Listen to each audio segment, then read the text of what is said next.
Bonjour à tous, merci de nous rejoindre aujourd'hui. Donc, je me présente, Julien Sigonnet, je suis directeur de la région France pour DataRobot.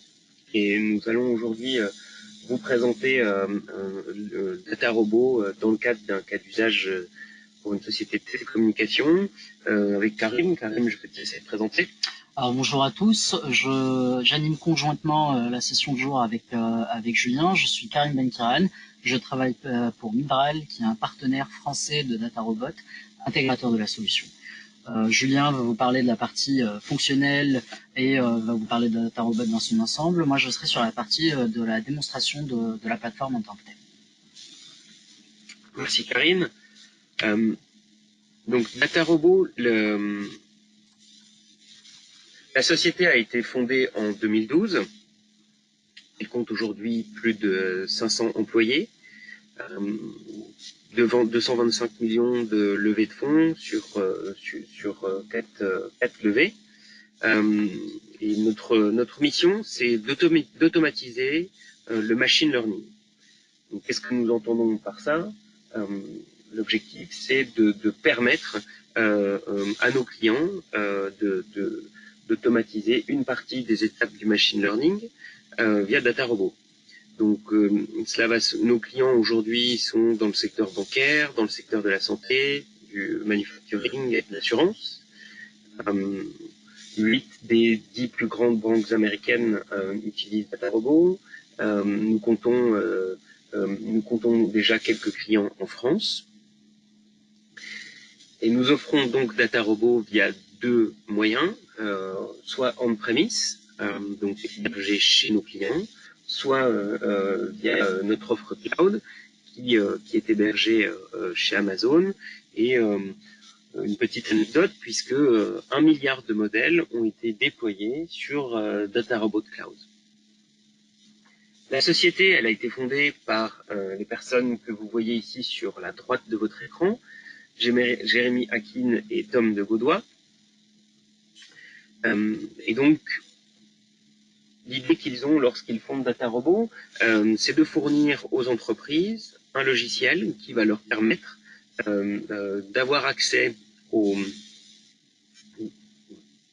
meilleurs modèles des plus grandes bibliothèques open source, on va dire, utilisées aujourd'hui par des data scientists. Donc, on va retrouver du R, du Python, du XGBoost, du H2O, etc. Vraiment, la data science, c'est quelque chose qui est au cœur de DataRobot, puisque comme vous le voyez sur la gauche de votre écran, nous avons des personnes qui sont reconnues dans le domaine, qui travaillent aujourd'hui pour DataRobot et qui nous aident à améliorer la plateforme au quotidien. En 2012, lorsqu'ils créent la société, Jérémy et Tom partent du constat que la capacité de production des data scientists dans le monde ne permet pas de répondre aux besoins des entreprises sur ce sujet. D'où l'idée d'automatiser une partie du machine learning, et ce, avec deux objectifs. Le premier objectif, c'est de permettre aux data scientists d'être plus productifs dans leurs tâches. Le deuxième objectif, c'est de permettre à des personnes qui ne sont pas data scientists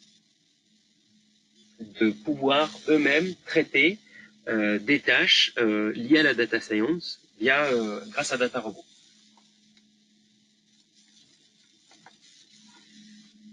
Si nous regardons la chaîne de valeur de la donnée, du management de la donnée à l'intégration dans une application métier, aujourd'hui, il y a trois manières de faire les choses. La première manière, manuelle, via du code, qui va nous permettre de répondre à des besoins métiers. La deuxième manière, via une interface visuelle qui va nous permettre d'exécuter l'ensemble de ces tâches. Et enfin, ce que DataRobot propose, d'automatiser ces tâches. Alors, nous n'avons pas la prétention d'automatiser toute la chaîne de valeur de la donnée. Aujourd'hui, DataRobot va vraiment automatiser une partie des étapes du machine learning, donc du pre-processing des données, jusqu'ici au monitoring, au déploiement, au monitoring des modèles que vous allez déployer via DataRobot. Pourquoi? Parce que nous sommes convaincus que des sociétés sur le marché sont les meilleures par rapport à certains sujets. Donc, typiquement, nous allons travailler avec des éditeurs comme Alteryx ou Trifala sur la question de la préparation des données. Nous avons des partenariats technologiques avec des sociétés comme Qlik ou Tableau sur la partie visualisation des données et donc visualisation des résultats des modèles prédictifs construits dans DataRobot, dans Qlik ou dans Tableau. Nous travaillons également avec des vendeurs type UiPath, Automation Anywhere ou Blue Prism sur la partie automatisation de process. Et avons également des partenaires plus ciblés, par exemple avec Earnix sur la partie dans le domaine des assurances ou des fournisseurs de cloud type AWS, Google Cloud Platform ou Azure. Cette présentation effectuée, nous allons maintenant passer à la démo. Et maintenant, je vais changer de rôle et je vais me placer en tant que business analyst pour une société qui est dans l'industrie de la télécommunication.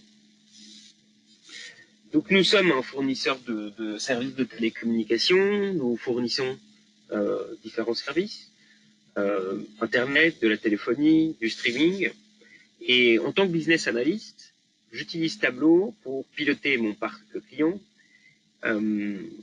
Et dans le cadre de mon suivi de ce parc client, je me rends compte que j'ai ici donc tout de même déjà perdu plusieurs clients, soit 26% de mes 7000 clients existants, et ce répartis de façon géographique en France.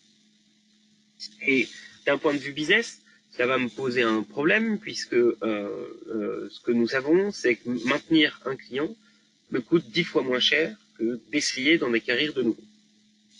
Alors pourquoi mes clients ils vont partir?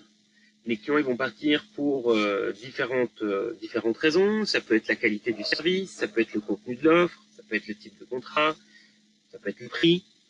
Et la problématique à laquelle je fais face, c'est que chacun des clients a un profil de churn particulier.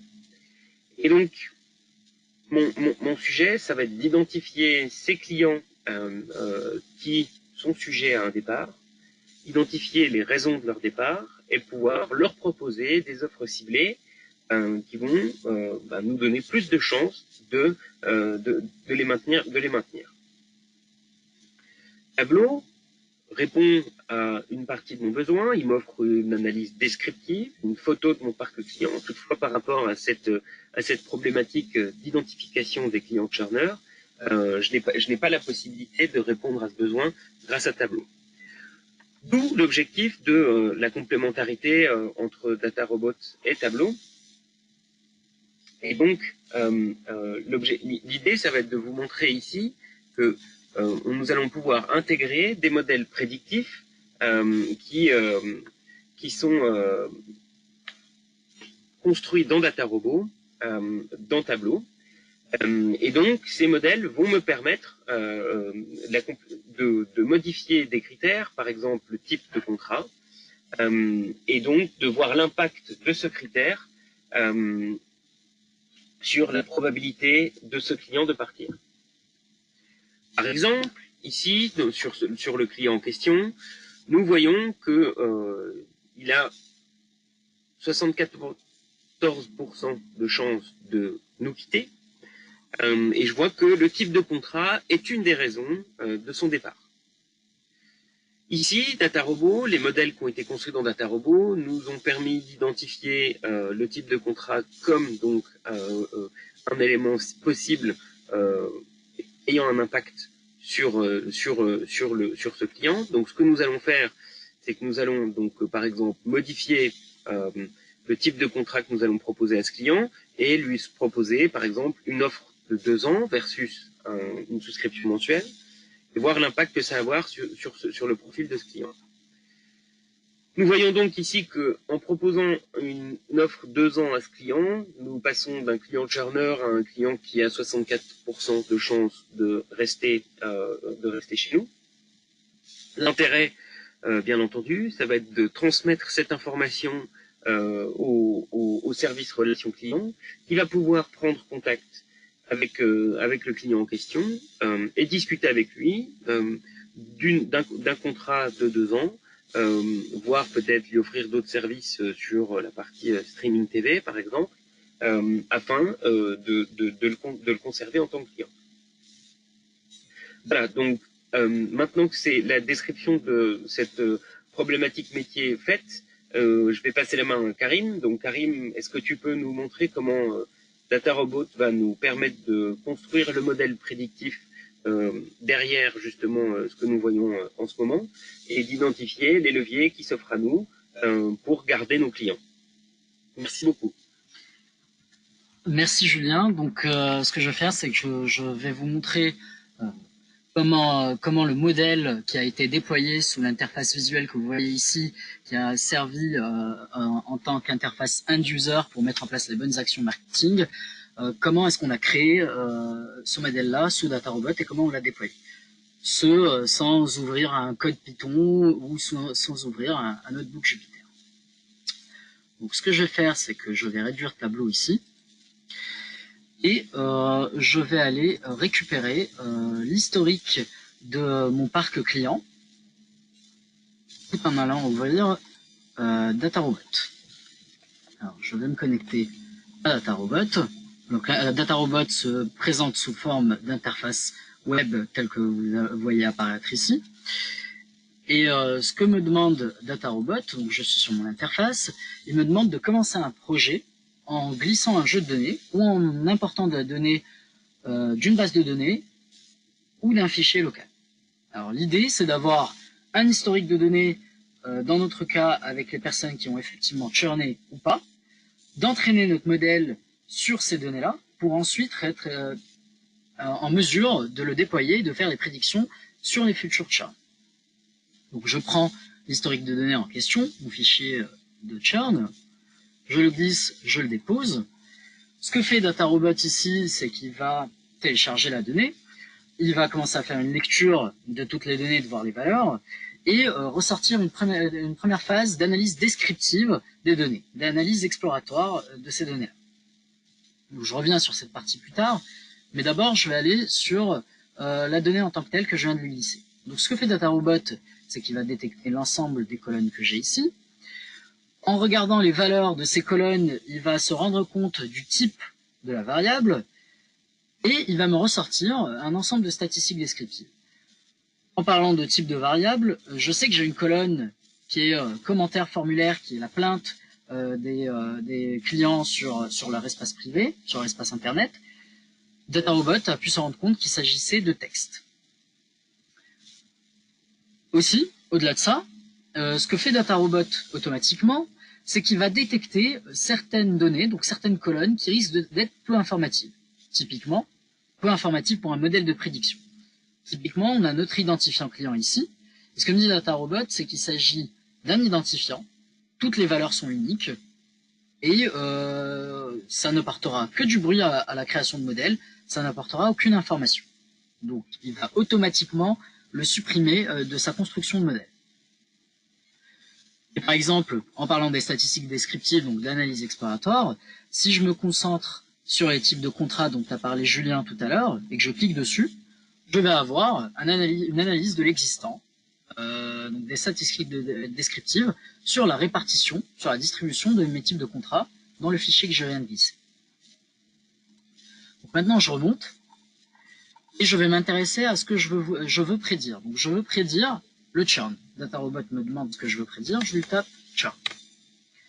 Ce qu'il va faire, c'est qu'il va ressortir donc, les statistiques descriptives dont j'ai parlé juste avant, et va détecter automatiquement de quelle problématique de modèle prédictif il s'agit. Là, en l'occurrence, c'est une problématique de classification, parce que ce qu'on cherche à faire, c'est prédire les gens qui risquent de churner, oui ou non. C'est binaire. Je suis tenté d'appuyer sur le gros bouton démarrer. vu les couleurs et la taille de ce bouton-là. Mais avant ça, si je suis un data scientist averti ou que j'ai une appétence aux statistiques et que je veux avoir la main sur différents paramétrages, j'ai la possibilité d'afficher des options avancées et de jouer sur les différents paramétrages que DataRobot, lui, recommande par défaut et utilise par défaut si on n'est pas appétent aux statistiques, à la data science. Là, typiquement, je suis sur la partie partitionnement. Le partitionnement, très rapidement, ce que fait DataRobot, c'est qu'il va échantillonner une partie du jeu de données que je lui ai fourni. Il va récupérer une partie, donc la partie en bleu, pour l'entraînement, 80% pour l'entraînement du modèle, et le reste pour la validation de la qualité du modèle. Moi, en tant que data scientist, j'ai la liberté d'aller jouer sur cette façon d'échantillonner la donnée. De la même manière que j'ai aussi la possibilité, parmi d'autres, d'aller jouer sur la métrique qu'utilise DataRobot pour pour créer les modèles et pour les classer en termes de performance les uns par rapport aux autres. Typiquement, il me recommande cette métrique-là. J'ai la possibilité d'aller en choisir d'autres si je me sens confortable dans l'idée de le faire. Maintenant, si je veux aller plus vite ou si je n'ai pas de connaissances en data science, je peux me fier au moteur de la plateforme et me fier aux métriques recommandées. Donc, je vais appuyer sur le bouton démarrer, mais juste avant, je vais un peu expliquer ce qui va se produire. Ce que DataRobot va faire, c'est qu'il va caractériser ce qu'on cherche à prédire, donc le churn, qui va identifier toutes les données qu'il va intégrer dans la création du modèle et qui va faire ce partitionnement dont on a parlé entre l'échantillon d'apprentissage et de validation, donc d'entraînement et de validation de la qualité. J'appuie sur le bouton. DataRobot est en train de balayer toutes les étapes dont je vous ai parlé. Et moi, pendant ce temps, ce que je vais faire, c'est que je vais augmenter le nombre de workers. Donc le nombre de workers, qu'est-ce que c'est? Le nombre de workers me permet de paralléliser mes traitements, de paralléliser mes calculs. Typiquement, c'est comme si j'avais, là, en l'occurrence, 10 data scientists qui sont en train de travailler et de me créer, comme vous pouvez le voir ici, là on voit les modèles qui se calculent, de me créer 10 modèles en parallèle. Donc là, effectivement, on voit bien que les modèles sont en train de se calculer. Mais avant de parler des modèles, je vais revenir sur la partie données. Donc, ce qu'il y a eu de plus par rapport à tout à l'heure, c'est que DataRobot a classé les colonnes par corrélation par rapport à la volonté de partir, au churn. Et ce qu'il a l'air de me dire, c'est que le type de contrat, individuellement, pris individuellement, le churn est très lié au type de contrat. Maintenant, si je clique dessus, je vais avoir la même vision que tout à l'heure, mais ce que j'ai en plus, c'est les points orange qu'on voit, les bulles oranges qu'on voit, qui me donnent un état de l'existant, le taux de churn par type de contrat, en l'occurrence. Et ce que je vois, c'est que j'ai 43% de personnes qui ont churné. Pardon, je reviens sur la souris. J'ai 43% de personnes qui ont churné pour un type de contrat mensuel. Donc ça, c'est pour la partie des données. Maintenant, si je reviens sur mes modèles qui se calculent, donc je vois effectivement que j'ai un certain nombre de modèles qui sont en train de se créer, avec le petit logo me disant de quelle bibliothèque vient chacun des modèles. Donc là, en l'occurrence, j'ai du Python et j'ai les autres librairies dont a parlé Julien tout à l'heure. Maintenant, je vais aller sur la partie des modèles, ici. Ce qui se passe, c'est que de façon dynamique, DataRobot classe continuellement les modèles des plus performants aux moins performants en fonction de la métrique qu'il a recommandée. Donc celle-ci, la logloss. Maintenant, libre à moi de changer cette métrique de classement dans mon tableau de bord de classement des modèles par qualité. Donc, ce que je vois, c'est que de façon assez dynamique, le classement change, plus les modèles se calculent, se créent, plus le classement varie. Et entre-temps, je vais vous expliquer une partie qui permet d'optimiser le calcul de ces modèles-là. Donc, ce que fait DataRobot dans un premier temps, c'est qu'il a un ensemble d'une quarantaine de modèles qu'il crée. Il va créer sur une portion de l'échantillon d'apprentissage, il va créer ces 40 modèles.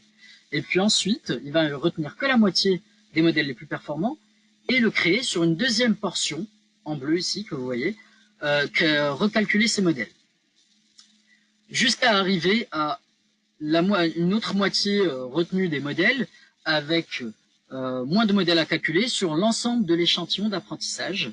L'idée est qu'on est sur des modèles qui peuvent être gourmands en création et en temps de calcul, et le but c'est de pouvoir optimiser cette partie-là pour rendre le temps, l'expérience utilisateur la plus appréciable possible et rendre le temps de calcul le plus rapide possible. Donc pour le moment, ce que je vois, c'est que c'est ce modèle que je vois apparaître ici qui est le meilleur. L'idée est de pouvoir ne pas être dans un phénomène boîte noire où on ne sait pas ce qui se passe, de pouvoir démystifier cette partie-là. Ce que je vais faire, c'est que je vais cliquer sur le modèle qui apparaît maintenant, qui apparaît dans le top 1, qui est celui-ci. Je vais cliquer sur celui-ci pour voir ce qui se passe. Donc, ce que je vois apparaître, c'est ce qu'on appelle sous DataRobot la blueprint. Je vais zoomer un peu. La blueprint, je vais dézoomer un peu. Alors, le blueprint, tel qu'on entend chez DataRobot, c'est le circuit de traitement que suit le modèle pour sa création. Donc ça part de la donnée jusqu'à la prédiction. Et ça nous donne les ensembles d'étapes par lesquelles le calcul est passé. Donc ce que je vois, c'est que par type de mes données, donc j'avais une donnée de type texte, les plaintes de tout à l'heure, le commentaire, des données de type numérique, des données de type binaire. Donc ce que je vois, c'est que DataRobot a fait des traitements différents, ce qu'on appelle du pré-processing statistique, des traitements différents en fonction de ces données-là. Je vais avoir un ensemble d'autres informations sur les autres étapes par lesquelles il est passé et le modèle qu'il a appliqué. Si certaines étapes ne me disent rien, ou si moi, en tant que personne qui ne suis pas appétent à la data science, je n'arrive pas à reconnaître ces choses-là, j'ai la possibilité de cliquer sur une des boîtes que je vois apparaître pour avoir une description rapide de ce que, là en l'occurrence j'ai cliqué sur le modèle, donc j'ai une description rapide de ce qu'est ce modèle-là, de ce qu'il fait, de façon assez high level, avec, si j'ai une appétence au code, avec les paramètres entrés, mais si je veux une explication plus approfondie, je clique sur la documentation qui apparaît ici, qui me donne une explication high level plus approfondie sur ce que fait le modèle en question, les paramètres entrés et les références académiques que je vois tout en bas, les références académiques traitant du modèle qui a été appliqué. Donc cette documentation, là, je l'ai faite apparaître pour le modèle, mais j'ai la possibilité de la faire apparaître pour l'ensemble des parties qui viennent avant les modèles. Si je clique ici, j'aurai toujours la possibilité d'avoir une description rapide et d'avoir également la documentation dont j'ai parlé. Donc là, on est dans une première phase où on se rend compte de ce qui se passe. Maintenant, je vais dézoomer un peu. Maintenant, l'idée, c'est je me fie à DataRobot pour qu'il me classe les meilleurs modèles, mais je vais avoir un ensemble de statistiques et d'informations auxquelles les data scientists sont familiers pour me rendre compte de façon chiffrée de la qualité de ce modèle-là et conforter mon auditoire sur la qualité du modèle qui est recommandé par DataRobot, ou du moins qui est classé dans les premiers modèles à déployer. Donc si je vais sur la partie évoluer, j'ai cette option courbe ROC qui me donne un ensemble d'informations qui me parlent en tant que data scientist, qui vont être la matrice de confusion, la courbe ROC, la sensibilité, la spécificité, la précision, les vrais positifs, ainsi de suite. Donc toutes ces métriques-là me permettent de me rendre compte de la qualité du modèle et de ressortir l'information. Donc une fois que j'ai validé la qualité de mon modèle, je suis sur la partie technique statistique, j'ai besoin de voir quels sont les drivers, quels sont les éléments que les modèles ont captés comme étant les éléments qui impactent le churn et quelle est la relation qu'il a pu capturer avec le churn et chacun de ces éléments. Donc, on est sur la partie insight. Je vais aller sur un projet qui a fini de calculer parce que comme vous le voyez, là on a le calcul qui continue, la création des modèles qui continue à se faire et le classement qui continue à se faire. Donc je vais aller sur un projet avec un calcul déjà fait.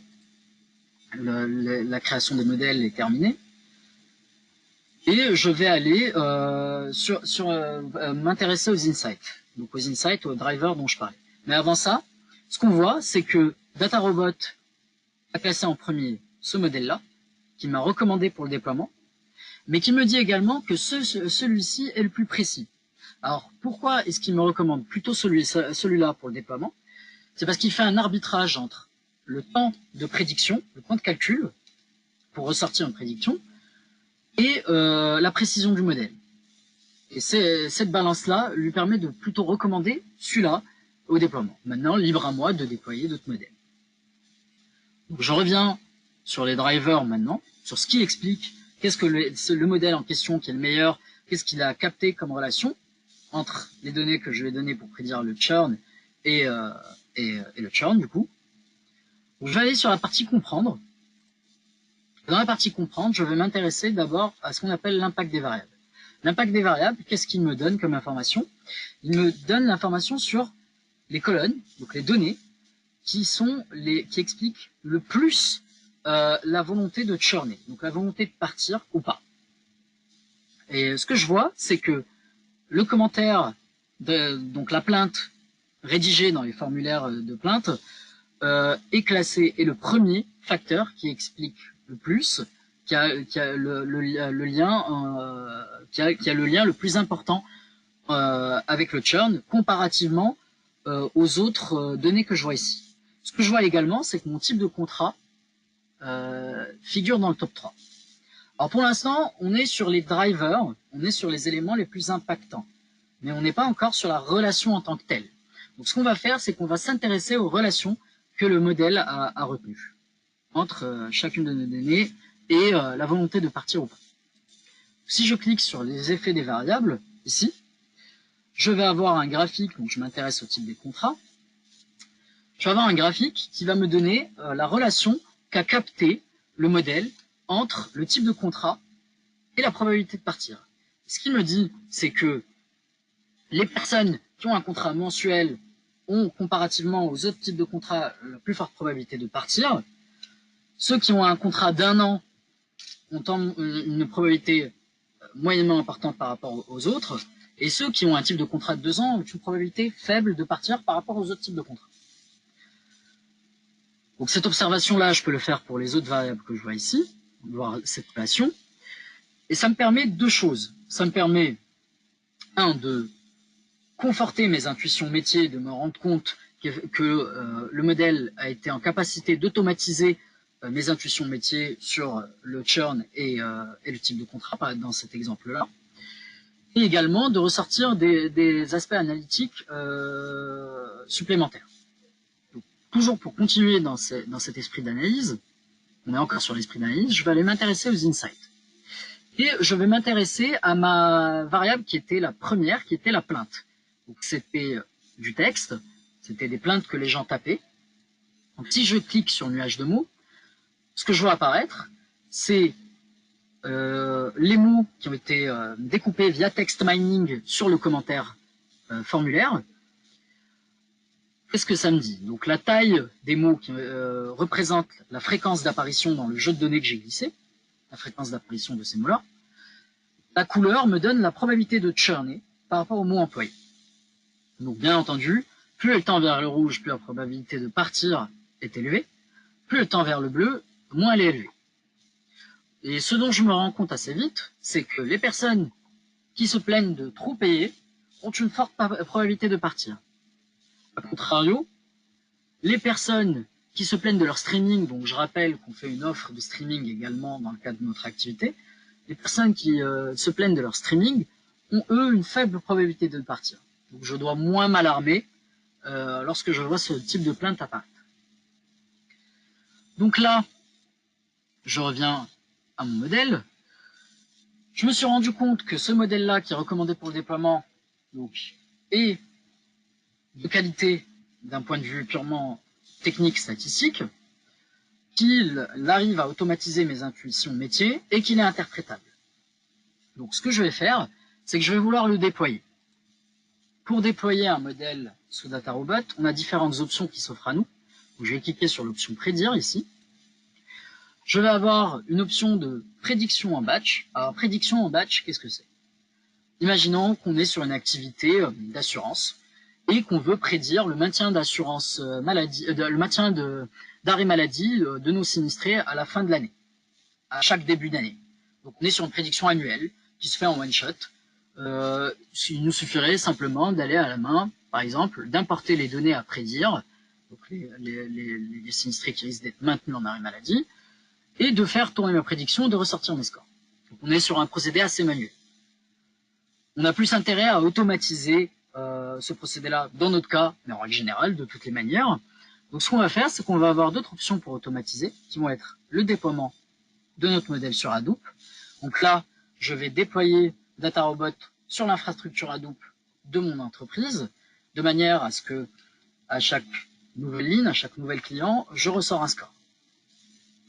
Ou je programme un score à ressortir dans une fréquence régulière.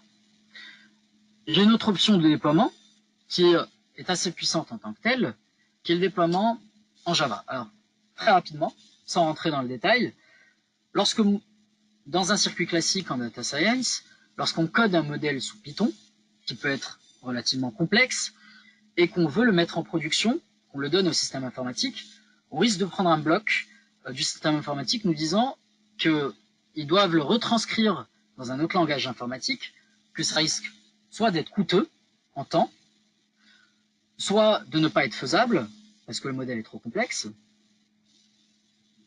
soit les deux. Donc vous l'aurez compris, ou l'un des deux. Donc vous l'aurez compris, ça peut être coûteux en temps, dans le meilleur des cas, de déployer un modèle, parce qu'il faut le retranscrire, ou ça ne peut pas être faisable pour certains qui sont trop complexes. L'idée ici du déploiement en jar, donc en Java, c'est que on va exporter le modèle DataRobot sous un format Java, qui est un format qui est compris par l'ensemble des systèmes informatiques qui sont couramment utilisés dans les entreprises, et qu'on va pouvoir, derrière, l'encapsuler, le mettre dans notre infrastructure informatique et se défaire de cet aspect de difficulté de retranscription du modèle dû à sa complexité ou de temps supplémentaire pour la mise en production. Donc là, on est sur le téléchargement. Une autre façon de déployer le modèle en production est le déploiement en API. Et c'est ce qu'on recommande en général. Ce qu'on peut faire avec le déploiement en API, et c'est d'ailleurs ce qu'on a utilisé pour l'intégration du modèle dans Tableau, comme ce qu'a montré Julien au départ.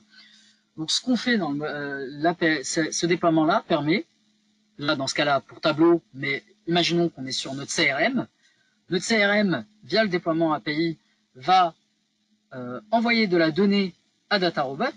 DataRobot va faire sa prédiction et va renvoyer dans le CRM les résultats de ces prédictions pour la volonté de partir ou pas, la probabilité de partir ou pas de nos clients. Donc, l'avantage que ça a de déployer sous API, en plus de ce que je viens de dire sur la partie mécanique, c'est qu'on est en capacité de piloter le modèle mis en production. Alors, quand on crée un modèle et qu'on le met en production, on ne le laisse pas vivre sa vie. Ça ne se fait pas en une fois. Le modèle peut se dégrader dans le temps, que ce soit statistiquement parlant, donc mathématiquement, ou que ce soit sur un plan purement technique, purement informatique. Donc l'idée est de pouvoir le piloter. Et le fait de déployer sous API nous permet de piloter le modèle déployé. Donc là, typiquement, le modèle qui est utilisé dans Tableau a été déployé. Et si je m'intéresse à mes modèles, à tous les modèles déployés, je vais avoir un tableau de bord qui apparaît, qui me donne le nombre de déploiements actifs des modèles que j'ai mis en production et une vue globale sur leur état de santé, sur tous les modèles. Maintenant, je vais me concentrer sur le modèle que j'ai mis en production pour le churn dans Tableau. Donc, si je clique sur celui-ci, je vais avoir d'abord une vue d'ensemble me donnant l'information sur le nom de la personne qui l'a créé, qui l'a déployé, à quel moment elle l'a déployé, et me donnant l'information sur le nom du modèle en tant que tel et sur quelles données il a été entraîné. Là, je suis sur une vue d'ensemble. Maintenant, je vais m'intéresser à l'état du service mis en production. Donc, en gros, là, on est sur une vision informatique. Comment se passe la vie en production du modèle. Ce que j'ai ici, c'est le nombre de prédictions totales qui ont été faites, les moments de pic de prédiction que j'ai eu, le temps de réponse médian pour ressortir une prédiction. Donc un certain nombre d'informations mécaniques sur comment se comporte mon modèle en production. Et je vois aussi également mon graphique avec les moments où j'ai des pics de requêtes pour avoir des prédictions, et je vois qu'à cette date-là, j'ai un pic par rapport à l'ensemble des autres dates. Là, on est sur la partie informatique. Maintenant, je vais m'intéresser à la vie du modèle en termes statistiques. Donc, est-ce qu'il se dégrade? Est-ce que sa précision est en risque? Je vais aller sur la partie dérive de données. La partie dérive de données est intéressante en soi, parce qu'elle va me permettre de me rendre compte de l'état de mon modèle et me rendre compte si il est encore viable, s'il est encore précis, ou si je dois réentraîner mon modèle et redéployer un nouveau modèle. Donc là, typiquement, qu'est-ce que j'ai? Pour la dérive des contrats, ce qui se passe, c'est que mon modèle a été entraîné sur un échantillon que je lui ai donné, qui avait une certaine répartition de ces données, une certaine représentation de ces données, typiquement un certain pourcentage de type de contrat, par exemple, et que derrière, les données qu'il reçoit en production, ensuite, quand il est déployé, peuvent commencer à trop dévier de ce qu'il a vu en entraînement. C'est d'ailleurs le cas dans le graphe que je vois ici. Donc le graphe que je vois ici pour le type de contrat. Ce qui est en bleu clair, c'est le comportement en production. Ce qui est en bleu foncé, c'est les données sur lesquelles le modèle s'est entraîné. Et je vais voir que des écarts commencent à se creuser sur la distribution de chacun des contrats.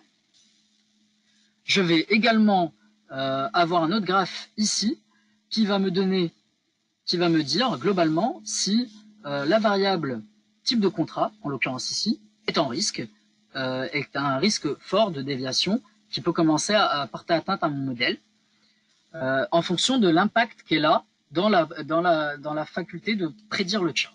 Et effectivement, je la vois en jaune, je vois qu'elle est en risque. J'ai parlé des types de contrats, ça aurait pu être pour d'autres sujets. Par exemple, si on s'est entraîné sur des personnes qui sont âgées entre 25 et 60 ans et que notre modèle en production voit apparaître des gens qui ont plus de 60 ans ou moins de 25 ans, je vais avoir ma déviation ici qui va être matérialisée. Donc en voyant ça, je vais me rendre compte de l'éventualité de réentraîner mon modèle et de remplacer le modèle qui est mis en production de façon totalement transparente. Il me suffira d'aller sur le modèle ici et de faire le remplacement par le modèle que je viens de réentraîner. Alors, on n'a pas toujours le nez rivé sur ce tableau de bord, donc l'idée est d'avoir des notifications des moments où ça se passe plutôt mal, plus ou moins mal. Donc ce que je vais pouvoir faire, c'est aller dans l'option configuration et demander à la plateforme, à DataRobot, de me notifier par mail les événements que j'ai choisis. Un événement de dérive de la donnée, tel ce qu'on a pu voir, ou un événement de pic de prédiction, donc un événement plus mécanique informatique. Voilà, je vais avoir des notifications pour pouvoir me dire à quel moment est-ce que j'agis pour réentraîner le modèle. Alors on a déployé le modèle. Maintenant, il existe des secteurs où on a besoin d'être plus précis, plus détaillé sur le modèle mis en production, être compliant.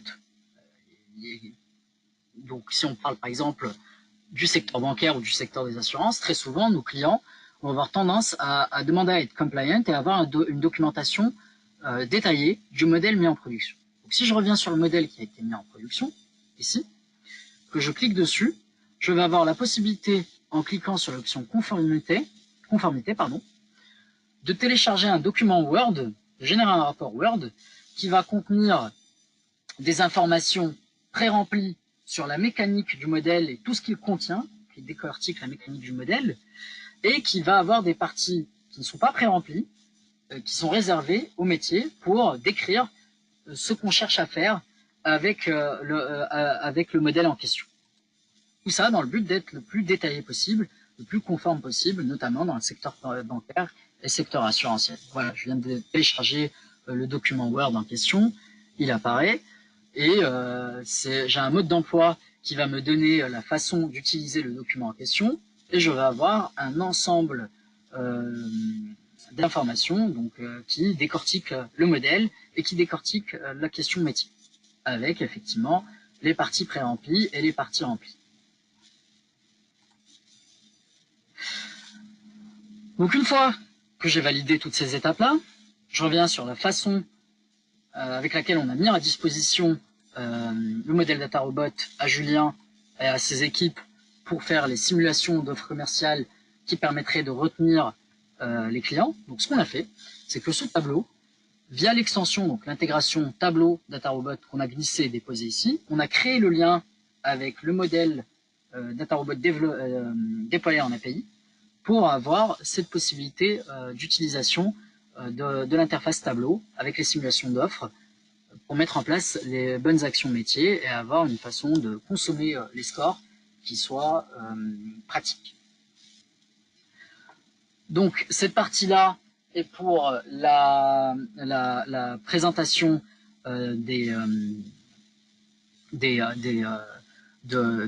cette partie-là met fin à ma présentation, la démonstration du produit en tant que tel. Sachez que vous pouvez nous contacter sous ce mail-là, que cette session a été enregistrée, qu'elle vous sera envoyée, que vous pourrez nous envoyer des mails pour nous poser des questions plus détaillées, si vous en avez besoin, et qu'on est en capacité de vous faire des démonstrations plus détaillées, d'organiser des meetings plus détaillés. Je vous remercie pour votre attention. Je laisse place aux questions. Je vois que pendant que je faisais là, une question est apparue. Donc si je vais voir ce qu'on m'a demandé, donc on me rapporte que la question qui a été posée est je comprends que DataRobot peut être utilisé par des profils non data scientist, mais y a-t-il des prérequis quand même? Alors, ce qu'il faut savoir, c'est que étant non data scientist, il faut être appétent à la data, et puis avoir accès aux données, bien entendu. DataRobot Midral propose des formations via l'université DataRobot qui permettent de familiariser chaque personne à l'usage de la plateforme en fonction de son profil. Par ailleurs, on met à disposition donc des personnes comme moi qui sont des personnes qui travaillent pour des partenaires DataRobot, qui sont data scientists, et donc on met à disposition des profils comme les miens ou des profils directement de chez l'éditeur, donc de chez DataRobot, qui sont data scientists, qui vont vous aider pendant le POC et vous aider une fois que vous avez souscrit à une licence DataRobot dans l'usage de la plateforme, l'identification des use cases, ainsi de suite. Alors, je ne sais pas si j'ai une autre question qui est apparue. Donc, je vois effectivement que j'ai une autre question. Alors, on me dit, je suis data scientist, je construis moi-même mes modèles prédictifs. En quoi DataRobot peut m'aider? Alors, DataRobot va aider un data scientist dans le sens où il va permettre d'automatiser la construction de modèles, de gagner du temps en productivité, en mise en productivité, comme ce qu'on a vu, et donc de passer davantage de temps avec les métiers et traiter plus de cas d'usage. Et effectivement, peut-être se concentrer sur des expertises un peu plus maison, qui demandent peut-être un peu plus de code, tout en ouvrant le champ des possibles sur d'autres cas d'usage en utilisant DataRobot. Vous l'aurez compris, DataRobot se place sur la partie, le mot pour conclure, DataRobot se place sur la partie construction des modèles de façon productive en parallélisant les calculs avec une interface qui n'est pas une interface de code, permettant de démocratiser aussi l'usage de la data science. Il va permettre de faciliter les repères analytiques et d'insight qu'on a pu voir. Il va également permettre un déploiement plus rapide et il va nous permettre de monitorer les modèles mis en production comme ce qu'on a pu voir. Je vous remercie pour votre attention. Vous recevrez l'enregistrement par mail et n'hésitez pas à revenir vers nous. Au revoir.